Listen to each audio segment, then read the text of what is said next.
Assalamualaikum warahmatullahi wabarakatuh. Sampurasun. Kumaha darama? Alhamdulillah syukur atuh ari daramang mah.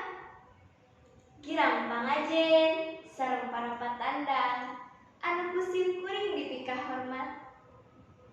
Dina danget ayeuna sim kuring bade ngadongeng anu judulna Sasakala Situ Bagendit. Kumaha cenah dongengna? Tos aya nu terang teu acan?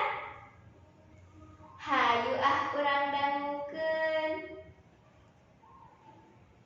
Di wewengkon Banyuresmi Kabupaten Garut aya situ anu ngeplak lega.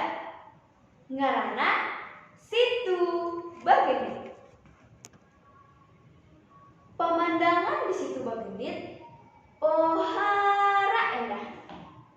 Nepi ka ayeuna oge sok loba anu ulin datang ke Situ Bagendit. Ngadon lalayaran jeung balakecrakan. Ceuk ujar carita baheula mah di eta wewengkon teh teu aya situ teuing. Nu aya ge ngan ukur pilemburan jeung pasawahan wae. Ari dongengna nepi ka aya situ kitu teh. Kieu di tengah lembur aya imah anu nenggang tinu seje. Nenggang sote lain hartina angga, tapi nenggang bedana jeung imah-imah nu aya di sabeureunana. Di lembur eta teh teu aya deui anu imahna mapakan gedena jeung sigrongna salianti imah titit. Nyi ieu teh randa pangbeungharna di eta lembur. Imahna oge pan sakitu agrengna. Atuh pakaiana oge lain ukur lega sawah jeung kebonna. Emas jeung inten oge dipetian. Nyindit mah lain wae kasohor ku beungharna, tapi oge kasohor ku peditna merege hese.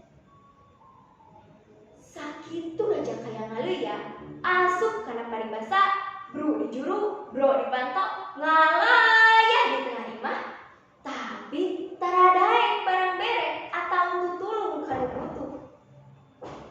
Hasil tatani oge kajen buruk jadi runtah, batan dibikeun ka tatangga mah. Padahal di lembur eta teh teu saeutik jalma nu sangsara. Loba jalma nu dahar isuk teu sore. Deng teuing. Malahan teu saeutik anu maot alatan kalaparan. Eta oge sok aya nu lalahan ku nganyindit niat menta tulung, tapi lain dibaharan ku pangaputuh. Kalah diusir bari dicarekan. Teu saeutik jalma nyeri hate nepi ka ceurit balilihan kanyerian ku nyindit. Ceunduk kana hiji waktu aya aki-aki Rudin anu leumpangna jajar jegan kundang itu. Ku saliwat ge tos katangen. Eta aki-aki teh kawasukeun kalaparan. Nu dijugjug ku aki-aki teh imah nyindit. Barang nepi kaburuan gedong teh aki-aki uluk salam. Assalamualaikum. Nyindit nu kabeneran keur ngadawong di tempat imah bari balakecrakan lain ditembalan ku kecap somea. Nempo aki-aki Rudin teh nyindit nyirintil bari ngapa. Rek nanahauna datang ka dieu? Rek barang penta, indit. Kami mah kuarek mikiran dahareun. Sakitu aki-aki ngemis bari nyebutkeun lapan, nyindit mah boro-boro aya rasa karunya. Kalah popolotot titah indit.